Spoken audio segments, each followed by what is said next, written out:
Hello everybody, welcome back to a brand new video on the 3D Critic channel. I'm David, your host, and today here is my performance review on the Nike KD17s. Now, starting off with the overall try-on experience, it is pretty straightforward and very easy, and it is pretty straightforward when it comes down to it, so you don't have to do anything crazy when it comes to getting your foot inside the shoe. You just put them on, lace them up, and you're going to be good to go right out of the gate. As far as sizing is concerned, I went true to size, and when it came down to the sizing, for me, they do run a little long, and I did experience some dead space here in the forefoot with finger width when it comes to that. So it is an issue when it comes to doing vertical movements, which I will talk about later in the video. But the width overall, at first, it is really nice and snug under your foot. However, it does loosen up a little bit once you break it in, and it does increase the width of the shoe inside specifically. So as far as fitting is concerned, I would probably go down half a size if it were me. For narrow footers, I would probably go down half a size as well, maybe a full size if you have a really narrow foot. For wide footers, I would recommend going true to size. Maybe a half size if you have a really wide foot, but the higher size you go, the more length you're going to get inside the shoe, and it will cause a sizing issue in my opinion. So if you have a really wide foot, I would probably avoid these in general. And as far as pricing is concerned, they are retailing for $150 in Nike's website. So if you guys are interested in purchasing yourself a pair in this colorway, I will leave a link in the description box below. Now, getting into the traction, the outsole itself is a translucent outsole with this radial traction pattern that you get throughout the shoe. And as far as the grip is concerned, once you break it in, it is elite in my opinion. Initially, it does slide a little bit under your foot, and you have to warm up the rubber to get used to it overall. And once you do, it is elite in my opinion. When it came down to lateral movements, it was really tacky when it came down to the overall grip, and you were able to be really quick going from side to side, which I experienced firsthand on defense. I was able to be really sticky on defense, and especially on offense, you're able to cut really quickly to the basket, and it was really nice in general because of that. As far as vertical movements go, hard stops were stopping on a dime, and it was very consistent, and I didn't experience any sliding when it came down to that. And when it came down to get-offs, they were really nice, and I felt like a slingshot at times when I was trying to get a quick first step overall in that case. And when you move into a dusty court condition, I didn't experience any changes in the grip overall, which was interesting considering that others have had issues with it where it collected too much dust and was a dust magnet, which I didn't experience in my case. So it is very weird in that case. But overall, when it comes down to my experience, I didn't experience any shift in performance when it comes down to the traction. Durability wise, it is really good, and it is holding up pretty well indoors. I do experience some fraying in the high-wear areas especially, but everywhere else it is holding up pretty well. And for outdoor use, you should be good to go for a little bit. The rubber itself is kind of hard, so you're going to have some good durability while it lasts outdoors, but I would mainly keep it indoors to get the best out of this traction because it is really good indoors.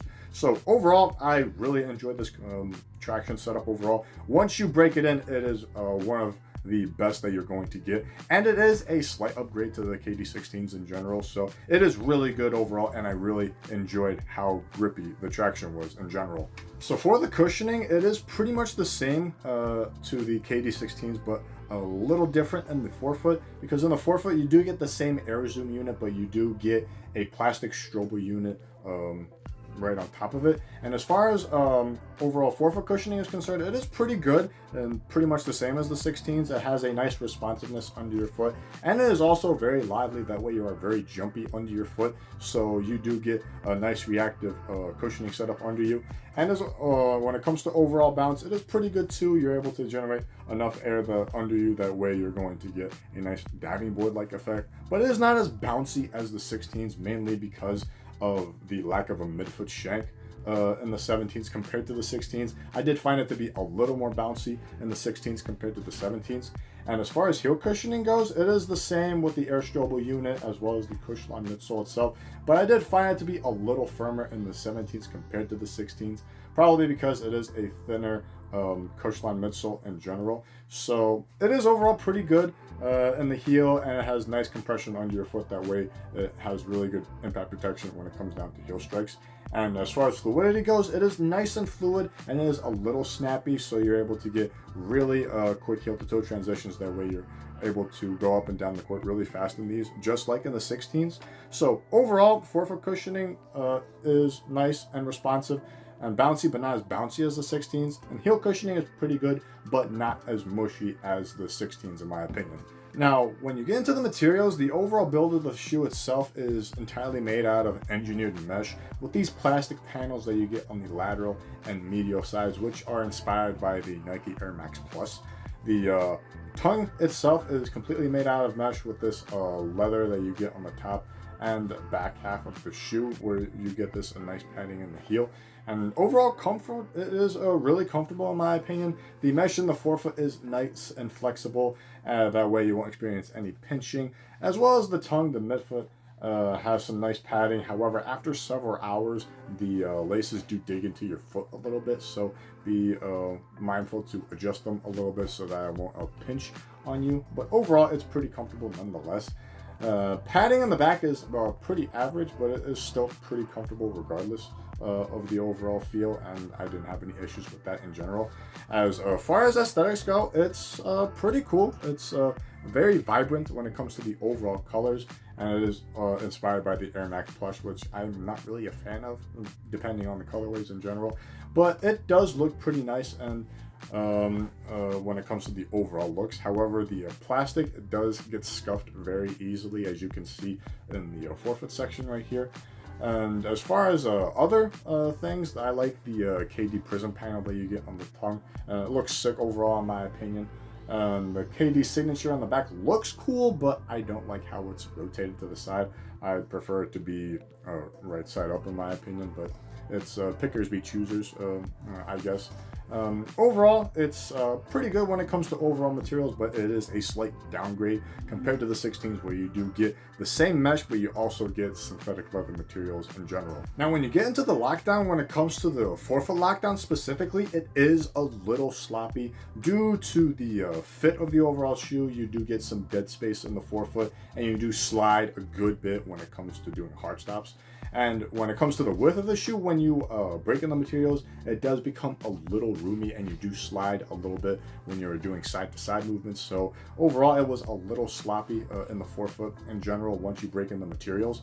And in the midfoot, when you move into the midfoot, it is pretty solid with these plastic pieces integrated throughout the lace line. It gives you really good lockdown, the way you're able to cinch the laces really tight, and you won't experience any movement inside of the midfoot in general. But just be mindful, as I said earlier, when it comes to the materials, when you tighten the laces, it does pinch your foot, especially in the middle line of the lace line itself. So be mindful to adjust if you are experiencing that kind of discomfort. And when you move into the heel, it is a little bit when it comes to a heel slippage in general. At first, you do experience some heel slippage, but once you break in the material, it molds really nicely in the back, and you won't experience that much of it once you mold the back of the foot and you get used to the plastic panels in the midfoot. It's going to be really nice, and you won't feel any heel slippage. But overall, it is really good when it comes to heel and midfoot lockdown, but it is a little sloppy in the forefoot. Now, as far as support is concerned, for lateral support, you do get a little outrigger with the midsole bulging outward to give you that extra stability in the lateral side of the shoe. But the materials overall are really flimsy, and they give out really easily, which does cause some instability at times, and you're like on a knife edge when it comes to overall support when you're doing side-to-side movements, and you are being bared down when you are sticking someone down low. And as far as the midsole in the midfoot, it does right up into the materials with this bar that you also get, and the plastic panels that you get from the materials itself gives the shoe, especially in the midfoot, nice stability. Compared to the 16s, it is a little bit better with the plastic shark fin piece that you get. Was a little more supportive when it comes to lateral support, in my opinion, compared to the 17s. And when you move into the heel, the stiff TPU heel counter remains the same from the 16s, and it moves to the 17s. And it keeps the heel nice and contained when you're doing side-to-side movements, and I didn't experience any instabilities when it came down to the heel. For torsional support, like I said earlier, there is no midfoot shank. It is mainly in the plastic strobe board in the forefoot, which keeps the forefoot rigid, but as you go into the midfoot, there really isn't anything to contain that, and in return it doesn't feel rigid when it comes to overall torsional rigidity. But I didn't experience any issues in it, and I had decent balance inside the shoe overall.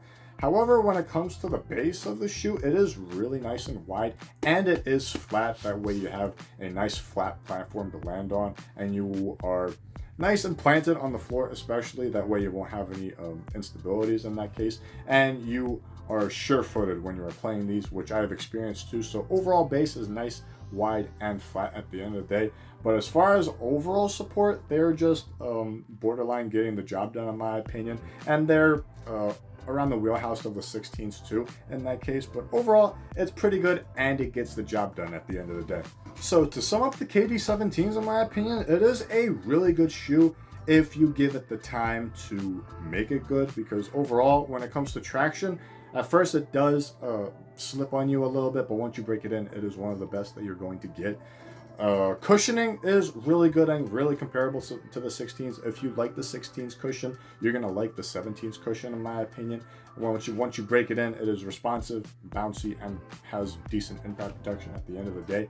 Materials are really comfortable overall, and once you break them in, it is nice and comfortable, and you do get used to it over time. And the lockdown is overall pretty solid, as well as the support that gets the job done. And the more I played in it, the more comfortable I felt when I was playing in it, and I enjoyed it more and more the more I played in it. So if you give it time to play in these overall, you're going to have a really good time with it, in my opinion. And when it comes to comparing it to the 16s, it's basically the same. I do like the traction more in the 17s compared to the 16s. The 16s traction was slipping at times, and it wore off a good bit when I experienced this. So when it comes to the 17s, I like it a little bit better overall compared to the 16s, in my opinion. But if you are on a budget and if you like similar performance, I would go with the KD16s, because they're most likely going for half off now that the 17s are coming around. But you can't go wrong with either the 16 or the 17, in my opinion. But I like the 17s a little bit more, and I really enjoyed playing in it the more I played in it, and I really liked it overall because of that. Thank you guys for watching this video. This has been my performance review on the Nike KD17s. Leave a like if you enjoyed this video, and comment down below on what you think of the KD17s. Are they better than the 16s, or are the 16s better than the 17s? I'd like to know your thoughts on that. And if you have any other questions, feel free to comment down below as well. If you'd like to stay up to date with future videos that I'll be posting, hit the subscribe button down below. And if you want to see my performance review of the KD16, I will leave it on this side of the screen. And I would appreciate the support if you subscribe as well. If you'd like to stay up to date with my social media, all of that information will be in the description box below. I hope you guys enjoy the rest of your day. I hope this was beneficial to you guys. And until next time, keep shooting.